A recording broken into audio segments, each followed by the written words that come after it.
레이의 증손 고핫의 손자 이스할의 아들 고라와 르벤 자손 엘리압의 아들 다단과 아비람과 벨렛의 아들 온이 당을 짓고 이스라엘 자손 총회에서 택함을 받은 자 곧 회중 가운데서 이름 있는 지휘관 250명과 함께 일어나서 모세를 거스르니라.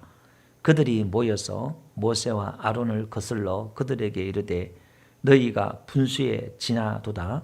회중이 다 각각 거룩하고 여호와께서도 그들 중에 계시거늘 너희가 어찌하여 여호와의 총회 위에 스스로 높이느냐. 아멘.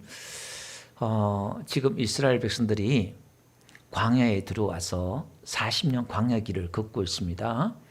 이것은 오늘날 신약에 들어와서 바울은 광야 교회다 이렇게 표현을 하고 있습니다. 그것은 우리에게 본이 되기 위해서 저와 여러분들이 교회 생활을 이 땅에서 어떻게 신앙생활을 해야 될 것인가에 대해서 본보기로 보여주는 것이 민수기다라는 것이지요. 오늘 이 민수기를 보면 특징이 뭐냐면은 원망과 불평입니다.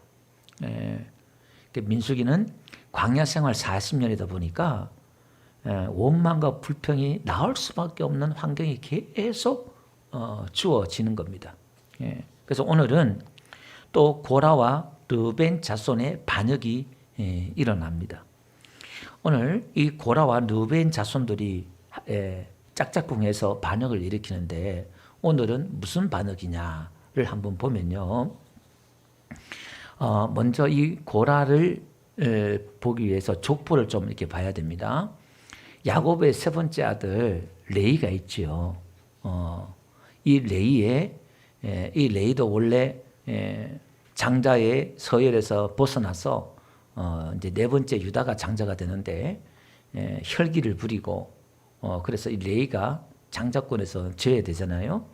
그런데 이 레이가 나중에 또 하나님 앞에 부름받아서 하나님을 섬기는 레이 지파로 뽑힙니다. 근데 이 레이에게는요 아들이 있었는데 첫째 아들이 게르손이에요. 거기 이제 그림을 보면 화면을 보면 첫째 아들이 게르손이죠. 둘째 아들이 고핫이에요. 그 다음에 셋째 아들이 문할이죠. 보면 그러면 이 게르손은 우리가 성막 그림을 볼 때 광야에서 성막 그림할 때 휘장이나 덮개를 운반하는 게 이 게르손이에요. 고핫은 이제 성물들을 옮기는 제사장이 성물을 다 덮어놓으면은 하나님의 법궤나 교회 안에 성막 안에 있는 성물을 옮기는 게 고핫 자손이었고 이 무라리 자손은 널판과 받침대를 옮기는 자손들이었어요. 이게 성막 그림을 보면은 요 밑에 그 고핫 자손 있죠? 남쪽에 이제 고핫 자손이 있고 게르손 자손이 텐트 쳤을 때 이제 서쪽에 있고 무라리 자손이 이제 북쪽에 있고 모세와 아론은 이제 동쪽에 이렇게 섭니다. 그러니까 성막 중심으로. 그러니까 이 레이 지파 자손들이 아주 복을 받았지요. 다시 한번 앞에 그림을 한번 보면요. 지금 고라가 어디에 있어요? 고핫의 아들이 4명의 아들이 있어요. 아브람과 이스할과 에브론과 우시엘이 있죠. 근데 이제 첫 번째 아들이 고핫의 첫 번째 아들이 아브람인데 이 아므람의 아들이 아론과 미리암과 모세예요. 그러니까 아론은 대제사장이고 미리암은 선지자고 모세는 거의 왕처럼 모든 걸 다 다스려요. 근데 이스할은요? 이스할은 이 둘째 고라란 말이에요. 그러니까 지금 이 첫째 아들이 다 해먹잖아요. 근데 또 우시엘 있죠? 네 번째. 그 우시엘은 민수기 3장 30절에 가보면요. 이 우시엘이 뭐가 되냐면은 우시엘의 아들이 엘리사반이 있어요. 3장 30절이에요. 그 민수기 가보면 그 엘리사반이 모든 종족과 조상의 가문의 지휘관이 될 것이요. 이렇게 나왔어요. 그러니까 첫째는 그렇다 치고 넷째 우시엘 아들이 엘리사반이 지휘관이 되니까 이 고라 입장에서는 이게 좀 시기 질투가 일어나는 거예요. 자기는 아무것도 아니고 말이에요. 이렇게. 또 앞에 그림을 한번 보세요. 다시 그림을 보면 성막 그림을 보면 성경에는 동쪽이 모든 자리를 다 차지하고 있단 말이에요. 모세와 아론이 동쪽이 다 차지하고 자기 남쪽에 또 있잖아요. 그죠? 자, 그러면 오늘 또 이 고라 자손과 루벤이 짝짝꿍 한단 말이에요. 루벤이 어디 있죠? 루벤이 또 남쪽에 있어요. 그러니까 고핫 자손의 그 자손과 루벤의 이 자손이 짝짝꿍 한다 이 말이에요. 그러니까 가까이 있으니까 짝짝꿍 하는 거죠. 그러면 루벤은 왜 그러면 짝짝꿍해서 이 반역에 동참을 하게 되느냐를 보면요. 이 루벤은 야곱의 첫 번째 아들이에요.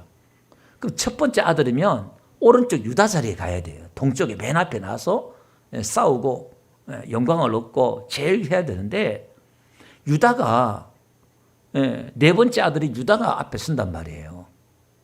그러니까 루벤 입장에 봐서는 이게 기분 나쁜 거죠. 한마디로 말하면 남쪽에 이렇게 있으니까. 그러니까 이게 뭔가 코드가 맞아 떨어진 거예요. 이게 반역을 일으킬 때 여러분 시험 들 때에 우리가 성경에는요 시기 질투를 큰 죄로 여기고 있거든요. 우리는 성경에서 또 우리는 시기 질투를 크게 생각 안 할 수도 있는데 이 살인이나 도둑질이나 이런 것보다 더 큰 죄가 뭐냐면은 시기 질투예요. 가인도 아벨을 죽인 게 뭐냐면은 시기예요, 시기. 시기하고 질투해서 동생을 죽인 거거든요. 그럼 이 시기 질투는 어디서 나오느냐? 여러분 멀리 있는 사람이 잘 되면 뭐 배가 안 아파요. 우리 속담에 누가 사면 땅을 사면 배가 아파요? 예. 가까운 사람이 땅을 사면 배가 아프다는 거예요. 예. 남이. 지금 오늘도 이 사촌들이 다 잘 되니까 지금 이게 배가 아픈 거예요. 지금 이게. 그러니까 오늘 교회 안에서도요 우리가 나랑 또 비슷한 급이 나보다 앞서가거나 나보다 좀 못한 사람이 앞서가거나 이렇게 되면 이런 섭섭한 마음이 당연히 일어나는 거예요.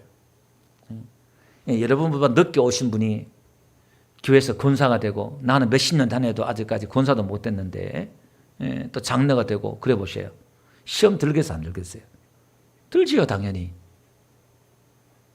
아니 뒤늦게 온 사람이 막 목사님의 사랑을 독차지하고 막 이쁨 받고 막 그래요. 그러면요 왠지 모르게 섭섭한 마음이 들고 시기 질투가 생기게 돼 있어요. 거기서 이제 우리가 뭐가 나오느냐? 진짜 믿음이 있느냐 없느냐 이게 드러나는 거예요. 내 안에 이 복음 안에서는요 이 복음이라는 것은 하나님의 그 사랑에 내가 폭탄을 맞은 거거든요. 하나님이 나를 사랑한다는 것, 나와 함께 하시고 나를 자녀 삼아주셨다는 것, 하나님의 그 사랑 안에서 내가 폭탄을 맞은 사람이기 때문에 이 사람은 사랑의 사람, 믿음의 사람이 된다. 이 말은 내 안에 누구와 경쟁이 없어요. 누구와 다투고 시기하고 경쟁이 없어져 버려요. 그래서 다윗이 사울을 그렇게 시기하지 않고 사울을 섬겼던 이유가 하나님의 그 복음이 있었기 때문에. 반대로 사울은 다윗을 시기했단 말이에요. 아니 사울이 다윗을 시기할 게 뭐고요? 자기는 왕이고 다윗은 일개 그냥 자기 부하인데 급이 다른데도 시기 질투가 일어나는 거예요. 왜? 그 안에 복음이 없기 때문에, 사랑이 없기 때문에 왠지 모르게 시기 질투하는 거예요. 그래서 오늘 우리는 내 안에서 하나님의 그 복음 사랑이 온전히 이루어져야 된다. 그래서 이 광야는 우리의 밑바닥을 다 보게 드러나게 해요. 그 사람이 곳간에서 인심난다고 뭐가 좋을 때는요 다 좋아요. 근데 이 광야에 들어가 보면 사람이 바닥이 드러나요. 하나님 나를 흔들어 보고 막 어려움이고 환란이 와 보면 내 바닥이 다 드러나요. 예, 물이 바짝 말라봐야 호수에 바닥에 들어온 게 다 드러나는 것처럼 우리 바닥이 다 드러나요. 그래서 항상 하나님께서는 우리 안에 믿음을 채우고 하나님의 사랑을 이렇게 채우시는 데 있어서 또 우리가 성장함에 있어서 하나님이 우리를 인도하시는데 어디로 인도하느냐? 반드시 광야로 인도한다는 거예요. 그 성경에 나오는 모든 사람들은 하나같이 그들이 어디로 가요? 광야에서 훈련받아요. 다 광야에서 훈련받고 쫓겨다니고 도망다니고 또 감옥도 가고 오해도 받고 다 하나같이 광야 같은 삶을 살게 되더라 그 말입니다. 오늘 우리를 구원해 내셔서 하나님이 우리에게 믿음을 주시고 성장시키는 데서 이거는 필수 과목이에요. 광야라는 것은 내 바닥을 봐야 된다 그 말입니다. 그러니까 너무너무 힘들어요. 너무너무 힘들어요. 내 바닥을 봐야만이 내가 누구인가를 온전히 알게 된다 그 말이에요. 그죠? 심지어 모세도 백성들이 얼마나 모세를 건드렸던지 내가 이 반석에서 물을 내려야 하고 막 모세도 막 혈기를 부리고 막 지팡이로 그냥 내려치고 막 그랬잖아요. 얼마나 열을 받았으면. 그러니까 주의 종은 주의 종대로 성도는 성도대로 훈련을 하는 것이 바로 교회다 그 말이에요. 그러니까 여러분 교회 생활은 쉽고 좋을 수도 있지만 한켠에는 어렵고 힘들 수도 있다 그 말입니다. 누구 때문에? 내 교우 때문에, 내 형제 때문에 힘들 수도 있다 그 말이에요. 내가 힘들고 시험 들 때마다 하나님이 지금 나를 달아보시는구나 하고 여러분들이 잠잠히 하나님 은혜를 바라보시길 바랍니다. 하나님 달아보신대요. 우리의 마음을. 그래서 오늘 이 두 사람이 반역을 일으켰는데 한번 봅시다. 어떻게 반역을 일으키냐면 지금 이 두 고라 자손들과 고라와 지금 루벤 자손들이 당을 지어요. 당을 지어가지고 뭐라고 했냐면은 거기 또 보면 또 합세하는 게 2절에 보니까 지휘관들이 있는데 250명이 지휘관들이 합세를 해요. 그러면 한번 봅시다. 지금 이스라엘 총회에 있어서 이 고라 자손이 지금 그래도 성물을 가장 귀한 성물을 옮기는 그런 직분을 맡았거든요. 그나마 그 중에서도. 근데 거기서도 불만이 있는 거예요. 무슨 불만이냐면은 자기들이 이제 제사장급이 이제 돼야 되는데 제사장을 이제 탐내는 거예요. 아론을 탐내는 거예요. 이게 제사장 직분을. 그러면서 이제 이 루벤 지파는 또 뭐냐면은 모세를 또 이렇게 자리를 탐내요. 그러니까 서로가 코드가 맞아 떨어지는 거예요. 이게. 자, 한번 봅시다. 2절 보니까 모세를 거스니라 이렇게 나와요. 3절 모세와 아론을 거슬러 너희가 분수에 지난도다. 그러니까 너희 형하고 아론하고 모세가 너희 형제끼리 다 해먹는다. 너무 지나치다 이 말이에요. 지금 분수에 지나도다. 회중이 다 각각 거룩하고 지금 우리 앞에 지난주에 뭐 했죠? 하나님이 15장에 회중들에게 옷수를 달아가지고 거기 다 이렇게 달아가지고 그걸 보면서 이제 너희 눈과 마음이 빼앗기지 않도록 하나님의 말씀을 기억해서 이렇게 하라 그러니까 뭔가 좀 다 백성들이 다 거룩해진 것 같아. 이제 딱 거룩하고 여호와께서도 그들 중에 계시거늘. 이게 다 맞는 말이에요. 틀린 말은 아니지요. 그러니까 반역을 일으킬 때는요. 다 틀린 말 가지고 반역을 하면은 그게 반역이 아니잖아요. 여러분 간첩이 지금 우리나라를 전복시키고 이렇게 할 때에 다 틀린 말 하는 것이 아니다 이 말이에요. 일부는 맞는 말인데 그게 이상하게요. 그거 가지고 정권이나 나라를 전복시키려고 그래요. 자연 문제, 환경 문제, 인권 문제를 가지고 와서 막 사람 생명 인권이 중요하고 자연 환경이 중요하고 막 그거 하면 그거 누가 반대하겠어요. 근데 그 뒤에 은근슬쩍 뒤에 정권을 무너뜨리려고 한다 이 말이에요. 근데 교회 안에서도 다 마찬가지예요. 다 틀린 얘기는 아니다 그 말이에요. 맞는 얘기다 이 말이에요. 그걸 가지고 한단 말이에요. 그러면서 총회에 너희들이 스스로 높이려 하느냐 이 말이에요. 그러니까 교만한 사람이 자꾸 어떤 편견을 가지고 또 교만하게 보게 되어 있고 자기의 그 약점이나 자기 안에 있는 그 죄를 통해서 상대방을 공격하게 되어 있는 거예요. 오히려 그냥 모세가 하나님 엎드려 기도해가지고 응답을 받아요. 응답을 받아가지고 향로를 가지고 와라. 이 향로는 제사장들만 드는 향로거든요. 근데 너희 향로를 가지고 와라. 하나님이 누가 제사장을 세우는지 하나님이 보여줄 거다. 그렇게 얘기하면서 모세가 7절 끝에 보니까 너희가 너무 분수에 지나도다. 고라 자손에게 그렇게 말을 해요. 너희가 레위 자손들아 너희가 분수에 지나도다. 그러니까 자기들이 지금 분수에 지나는 거예요. 하나님이 그들에게 성부를 옮기는 귀한 직분을 줬는데 그 직분을 주니까 더 탐내고 더 욕심낸다 이 말이에요. 그리고 교회 안에서도요. 집사 때는 참 충성하는데요. 장로를 세워놓으면요. 막 또 시험 들어요. 그게 희한해요. 희한해. 그 자꾸 요구하는 게 더 커져요. 그게. 그래서 8절 끝에 그러잖아요. 9절 보니까 너희를 구별해서 자기에게 가까이 하사 여호와의 성막에서 봉사하게 하시며 회중 앞에 서서 그들을 대신하여 섬기게 하심이 너희에게 작은 일이겠느냐.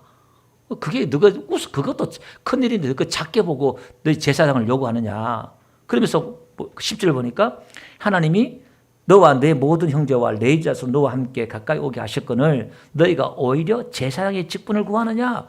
그러니까 지금 이게 제사장의 직분을 구하는 거예요. 지금 고라 자손의 반역의 핵심이. 예. 그래서 11절에 너희가 어떻게 아론이 어떤 사람인데 너희가 아론을 원망하느냐 이렇게 말해요. 그러니까 이 고라 자손들이 지금 모세와 아론을 반역하지만 본질적으로는요 이 아론에 대해서 지금 반역을 일으키는 거예요. 거역하는 거예요 이게 지금. 그 다음에 12절부터 한번 볼게요. 이 12절은 지금 그 엘리압의 아들 다단과 아비람이 나오죠. 이건 이제 르벤 자손들이에요. 르벤 자손들이 지금 합하는데 이 사람을 부르러 사람을 보내요. 보내니까 우리가 올라가지 않겠다. 모세가 지금 나오시라고 모세 좀 만나보자. 얘기 좀 하자. 나오라 그러니까 안 가는 거예요. 우리 안 가겠다. 못 가겠다. 이렇게 말하는 거예요. 지금 이 자손이 지금 목사가 부르는데 목사가 좀 만나자고 이렇게 하는데 이거 만나기 싫습니다. 이런 거예요 지금 이게. 그러면서 이렇게 말해요. 13절.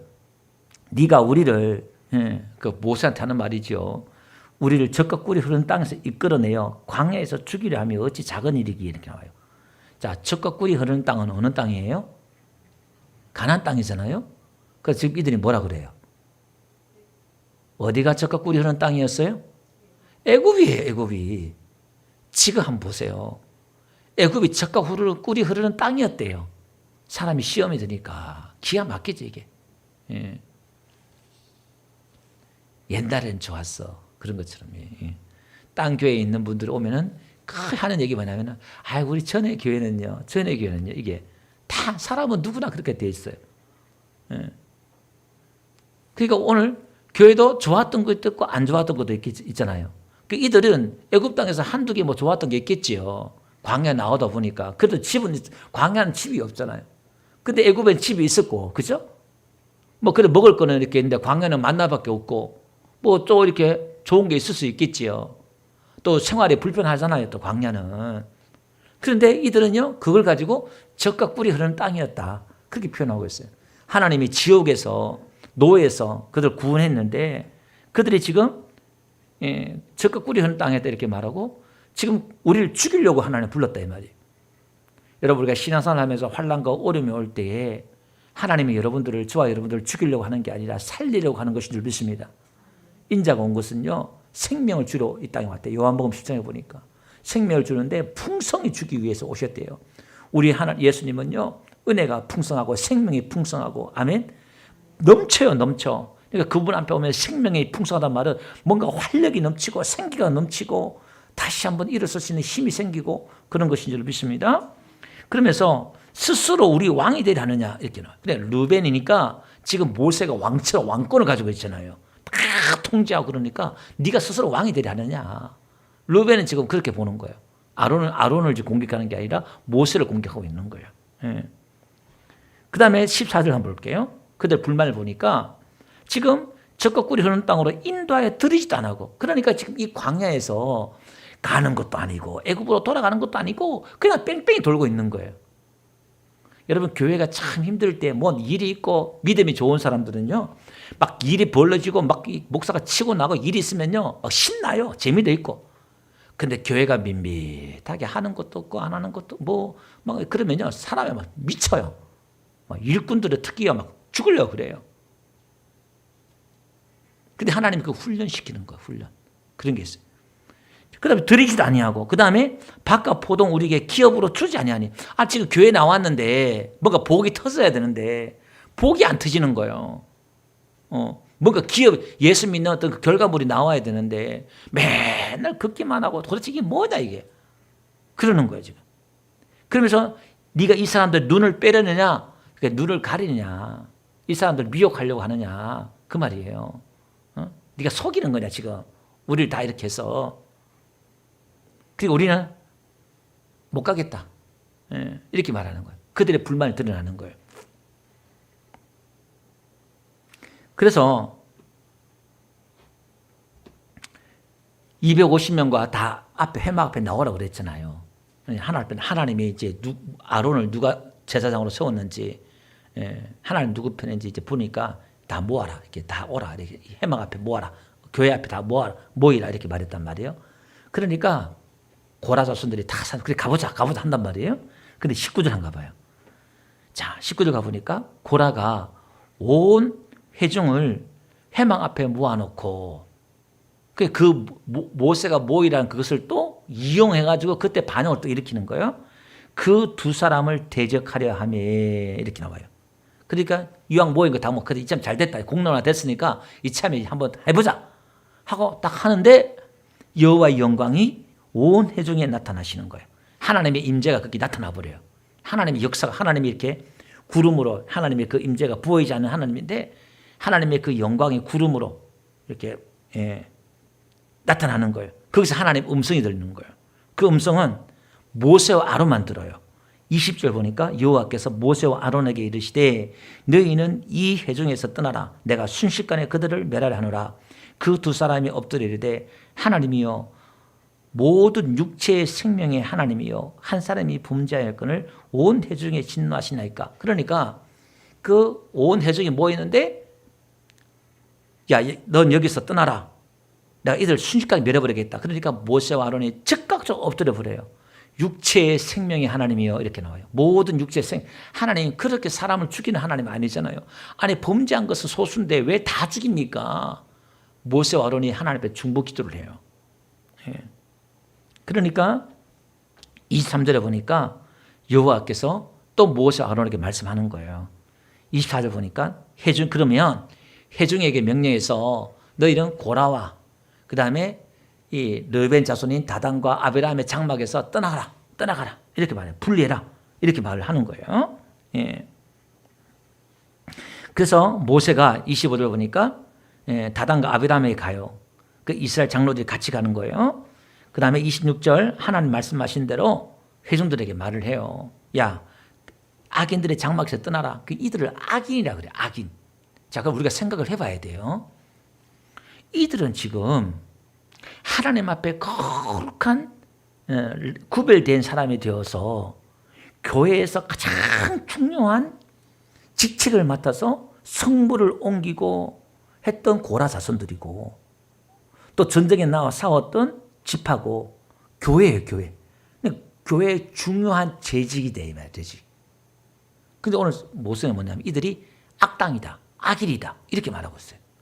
우리가 생각을 해봐야 돼요. 그럼 악인이 언제 드러나냐 이 말이에요. 이 몰라요. 그러니까 우리가 교회는 가라지와 알곡이 있다 그러잖아요. 예수님도 교회 안에. 그 심판 때까지 예수님 올 때까지 놔둬라 그러잖아요. 그럼 우리는 몰라요. 뭐가 알곡인지 가라지인지. 그러니까 오늘 우리는 시험 당하고 환난이 올 때에 뭔가 내 안에 원망과 불평이 나올 때는요. 감사해야 되는 게 뭐냐면은 내가 진짜 믿음이 이거밖에 안 되는구나. 야, 진짜 내 수준 이거밖에 안 되고 내 바닥 이거밖에 안 되구나. 내 바닥을 볼 때에 여러분 원망과 불평하고 지도자를 탓하고 교회를 탓하지 말고 하나님 앞에 감사해야 돼요. 감사. 그러니까 하나님 그걸 그렇게 드러나는 거예요. 가인도 집사였잖아요. 예배하는 예배자였잖아요. 근데 가인이 악당이에요. 악인. 예? 오늘 우리는 이걸 좀 심각하게 생각해 봐야 돼요. 그러면 신앙이 뭐고 믿음이 뭔지 우리가 심각하게 생각해 봐야 돼요. 교회 생활 한다는 게 뭔지 심각하게 생각을 해 봐야 돼요.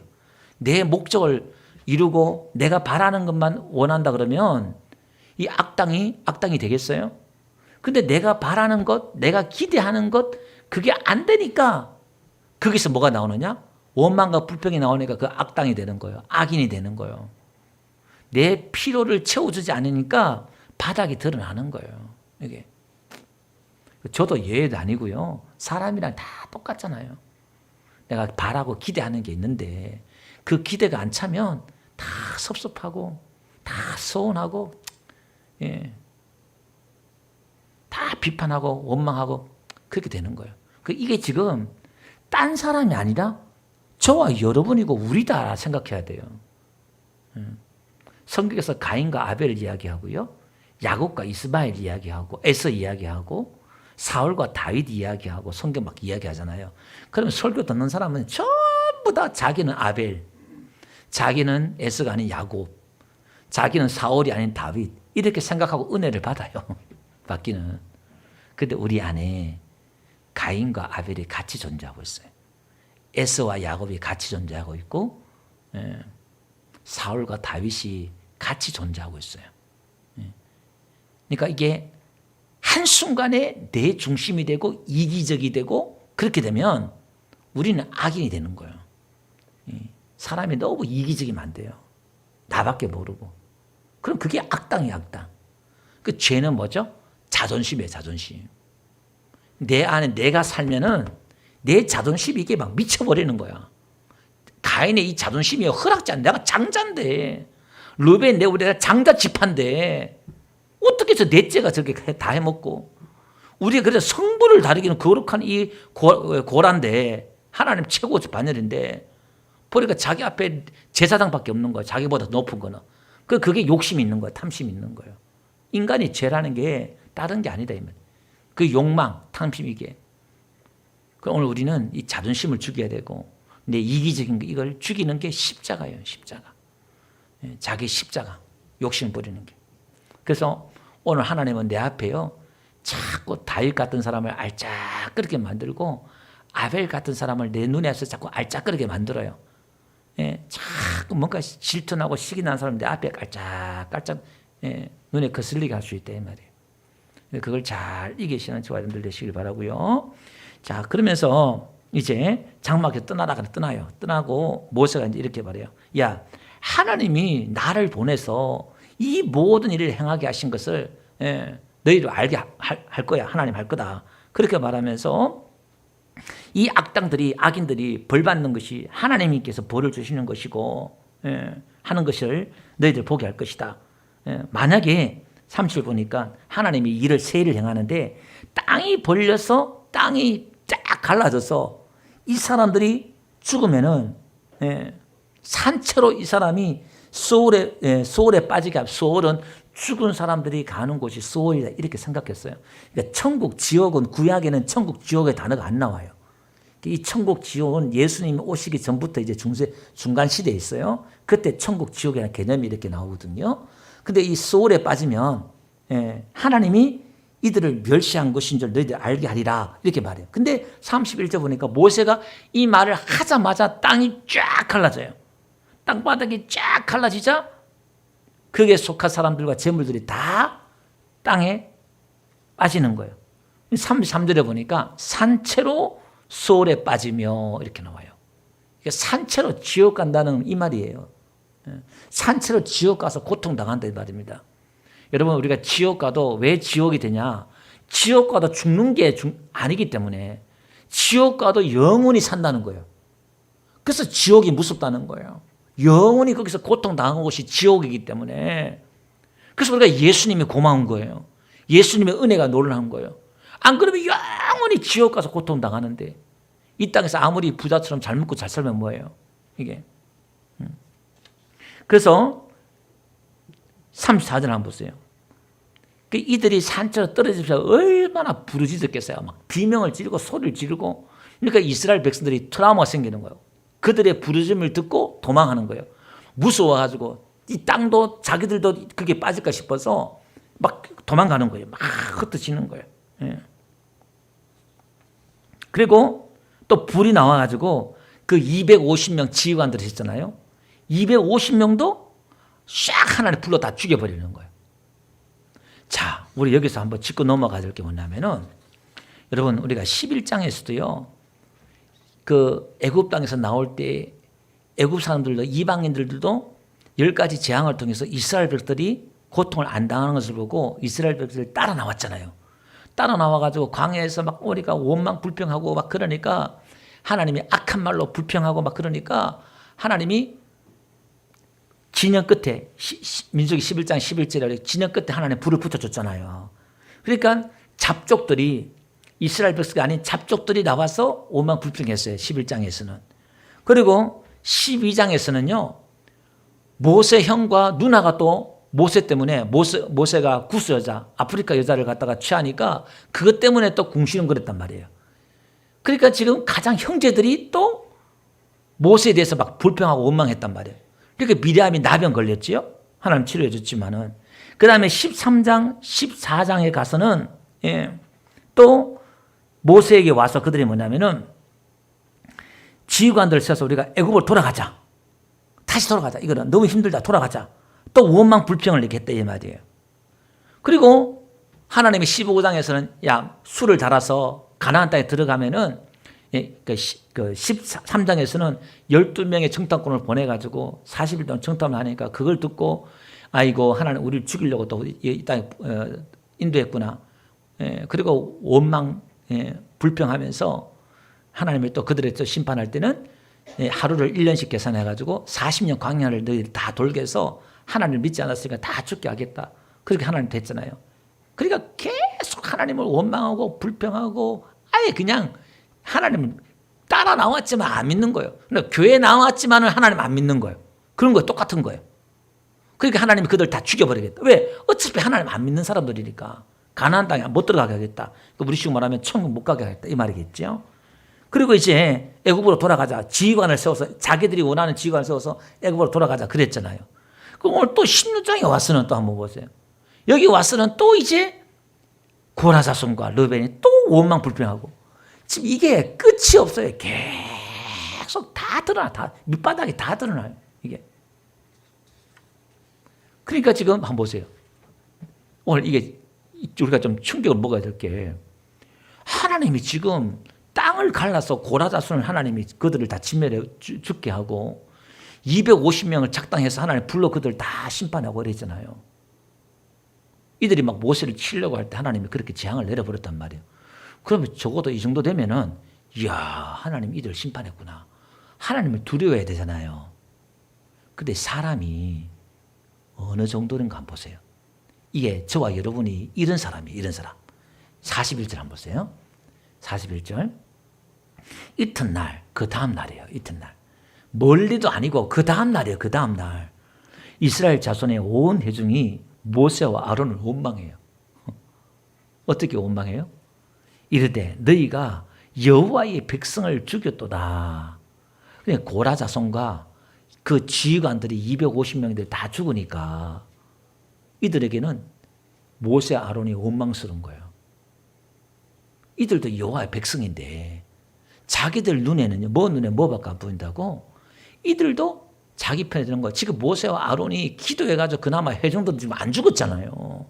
안 죽었는데 하나님이 살려놨더니 그것도 산 생명 가지고 모세 아론도 산 생명 가지고 회개하지 않고 또 원망해요.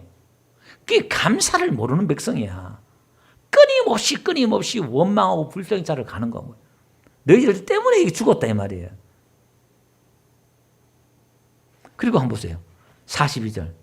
회중이 뭐요? 모세와 아론을 칠 때에 이렇게 막. 그 이제 막 대놓고 치는 거예요, 이게. 그러니까 이제 기껏 살려줬더니 자기를 이렇게 하는 거예요. 그러니까 하나님이 구름이 회막을 덮었고 여호와의 영광이 나타났더라. 또 하나님 또 나타나는 거예요. 나타나가지고 어떻게 하냐? 하나님이 모세에게 말씀하셔요. 야, 너희는 45절 보니까 이 회중에서 떠나라. 내가 순식간에 그들을 멸하려 하노라. 내가 이들 다 죽여버리겠다. 그러니까 또 두 사람이 뭐 어떻게 해요? 45절 끝에 보니까 엎드리라 이렇게 나와요. 또 그 문제 앞에 이렇게 엎드리는 거예요. 중보하는 거예요. 하나님 살려달라. 그렇게 말을 하는 거예요. 그러니까 하나님이 모세와 아론에게 말해요. 46절. 너희는 향로를 가져다가 제단의 불을 그것에 담고 그 위에 향을 피워가지고 급히 회중에 가서 그들 위해 속죄해라. 그러니까 향을 이렇게 향 드는 거 있잖아요. 예. 그걸 가지고 이제 그들 위해 다 속죄하라. 그러는 거예요. 왜? 연병이 시작되는 거예요. 연병이. 전염병이 시작된 거예요. 그러니까 모세와 아론을 그 가지고 속죄하는 사이에 사람들이 막 죽어나가는 거예요. 여기 보니까 48절 보니까 죽은 자와 산자 사이에 섰을 때에 누가요? 아론이 산자와 죽은 자에 섰을 때 연병이 그치니라. 그 연병이 막 번지고 죽어나가는데 그 사이에 아론이 서서 그걸 막아 서는 거예요. 향로를 들고 서는 거예요. 연병이 거쳐요. 거쳤는데 그 연병으로 죽은 사람이 몇 명이라고요? 49절? 14,700명이 죽어요. 그나마 더 죽어야 되는데 아론이 속죄했기 때문에, 대제사장이 아론이 속죄했기 때문에 14,700명이 죽은 거예요. 이렇게. 그럼 이 이야기는 산자와 죽은 자에 섰다는 말은 이제 예수 그리스도를 뜻해요. 산자와 죽은 자의 주가 되시는 그 예수님에 대해서 이야기하고 있는데, 그 죽음을 막아선 예수님. 이 이야기는 오늘 저와 여러분들이 환난 당하고 죽어가는 저 영혼들, 지옥으로 달려간 저 영혼들 위해 우리가 서서 기도하면 하나님이 그 재앙을, 진노를 하나님이 푸신다는 거예요. 그 영혼을 살려주겠다는 거예요. 아멘? 그래서 오늘 기도라는 게 이런 거예요. 우리가 병든 자를 위해서 기도하고 예수 믿지 않는 자를 위해서 기도하는 이유가 뭐냐면, 이렇게 우리가 중보 기도하면 하나님 우리의 기도를 들으시고 그들의 죄를 사해 주시고 그들을 살려주신다는 거예요. 믿음의 기도는 병든 자를 일으킨다 이렇게 말하면, 야고보서 보니까 믿음의 기도는 병든 자를 일으키고 혹 그들이 죄를 지었을지라도 하나님이 사해 주신대요. 아멘? 예. 여러분, 내가 죄를 지어서 징계받아서 병을 걸렸다. 그러면 내가 기도한다는 게 쉽지 않잖아요. 근데 남이 누군가 대신 다른 것을 위해서 불쌍히 여달라 기도하는 것을 우리가 담대히 자신 있게 기도할 수 있잖아요. 나오잖아요. 오늘 우리가 그런 중보자다 이 말이에요. 오늘 이 민수기 16장 해도 제가 보니까요, 설교 한 5편이 나오더라고요. 한다든 설교할 수 있는데 오늘 뭐 개간이니까 간단하게 또 이렇게 요약하면서 설교를 정리를 해봤습니다. 정리하면요, 여러분, 제사장은 권력이 아니잖아요. 근데 권력이 있는 사람은요, 그걸 권력으로 봐요. 교회 안에서도요, 목사와 가장 트러블 있는 사람이 누구냐? 장로예요. 권사님이에요. 왜? 가장 가까이 있는 사람이기 때문에. 여러분들은요, 여러분의 또 가장 가까이 있는 사람이 또 여러분들에게 시험거리가 되겠지요. 그러니까 목사가 혼자 교회 다 해먹는 것 같아요. 그건 그 안에 자기도 그 욕심이 있다 이 말이에요. 같이 해먹어야 되는데 그걸 그렇게도 본다 이 말이죠. 그 다음에 시기 질투. 여기 보니까 고라 자손들이 지금 그들이 맡은 직분도 작은 직분이 아닌데 남들과 제사장과 비교해 보니까 자기는 너무 초라해 보인다 이 말이에요. 여러분, 하나님 앞에서는요, 목회에서도 성공한 목회, 실패한 목회가 없어요. 여러분, 하나님의 일은 성공과 실패가 없어요. 신앙을, 인생을 성공과 실패로 보면 우리는 믿음에서 벗어날 수 있다 이 말이에요. 아니, 목회도, 한 사람 목회도 그 목회는 성공한 목회가 될 수 있어요. 하나님이 그 맡겨주셨으면, 내가 문제는 최선을 다했으면 그걸 그렇게 했으면 되는 거예요. 내가 하나님 앞에요, 집사의 직분을 맡았다? 그럼 내가 그걸 잘 감당하면요, 목사님 상급보다 더 큰 상을 받을 수 있어요. 2달란트 받는 사람도 2달란트. 그죠? 5달란트 받는 사람도 5달란트. 이거 똑같은 거예요. 성공과 실패 이런 개념으로 보면 안 된다 이 말이에요. 여러분, 예레미야 같은 경우는 그 40년 목회했지만은요, 회개하고 돌아온 사람이 없어요. 그럼 실패한 사람입니까? 아니다 이 말이에요.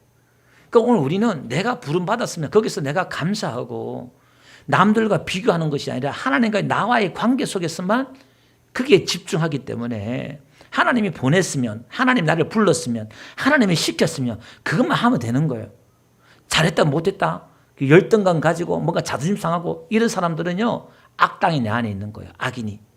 그래서 내 안에 뭔가 경쟁심이 있고 시기 질투가 있고 막 속에 화가 나고 이런 사람들은요, 회개하셔야 돼요. 아, 내 안에 지금 가인이 있고 고라가 있고 악당이 내 안에 있구나. 이걸 봐야 돼요. 이게 싹 사라져야 돼요. 근데 이걸 사라지기 위한 방법은요, 사람이기 때문에 뭐밖에 없어요? 하나님의 사랑을 듬뿍 받는 방법밖에 없어요. 하나님의 사랑, 내가 폭탄을 맞는 방법밖에 없어요. 그리고 우리 앞에 찬양했던 것처럼 나의 눈을 열어 주의 사랑을 보게 하소서 하는 것처럼, 그 신앙은 자꾸 가면서 나를 향한 하나님의 그 계획, 나를 향한 하나님의 그 사랑과 은혜를 자꾸 발견하는 것밖에 없어요. 그 발견한 만큼 사랑하는 거예요. 발견한 만큼 용서하고 발견한 만큼 사랑하고 그게 이제 그걸 믿음이다 그렇게 말해요. 그게 이제 내 믿음이 얼만큼 있느냐를 보면 그 항상 그 사랑이나 기도나 믿음에 대해서 이야기하면서 따라 나오는 게 용서란 뜬금없이 용서 보험서 보면요 그 구절이 들어와요. 앞에 있는 구절과 좀 다르게 그게 같이 가는 거예요. 용서나 사랑 이 폭들이. 오늘 우리는 그런 시기 질투하는 사람 되지 말아야 되겠다. 그리고 원망과 불평의 그 상황 반드시 하나님이 줘요. 왜? 그래야만이 성장하기 때문에 여러분 목사를 통해서 지도자를 통해서 오늘 지금 모세와 아론을 계속 하나님이 징계해도 보여줘도 나타나도 또 하잖아요. 그러니까 앞으로 여러분 안에 목사나 교회에 대해서 원망 불평 또 나와요. 안 나올 수 없어요. 성장하는 과정에는 반드시 부딪히게 돼 있어요. 그럴 때마다 엎드리셔야 돼. 모세와 아론처럼 엎드리셔야 돼. 엎드리면요 하나님의 계획을 봐요. 이 사람은 지금 이스라엘 백성 한번 보세요. 하나님의 계획을 하나님의 인도하심을 전혀 못 보잖아요. 모세가 인도하고 있고 아론이 지금 다 하고 있고 사람만 봐요. 사람만. 그 뒤에 하나님이 어떻게 부르셨고 어떻게 인도하고 어떤 역사 가운데 가고 있는가를 그 역사의식 하나님 된 역사의식을 못 보는 거예요. 믿음의 눈이 없는 거예요. 믿음의 눈이. 오늘도 살아계신 하나님이 이 교회의 주가 되시고 머리가 되시고 하나님이 인도하고 계신 줄 믿습니다. 목사가 이 교회를 운영하고 뭐 행사하고 뭐 하는 것처럼 보여요. 믿음의 눈을 열어야 된다 이 말이에요. 그리고 또 하나는 우리는 교회 앞에서 환난당하고 어려운 사람들 또 지역을 위해서 나라를 위해서 중보하는 사람 엎드리는 사람 되기를 주의 이름으로 축원드립니다. 예, 우리 찬송가 드리겠습니다.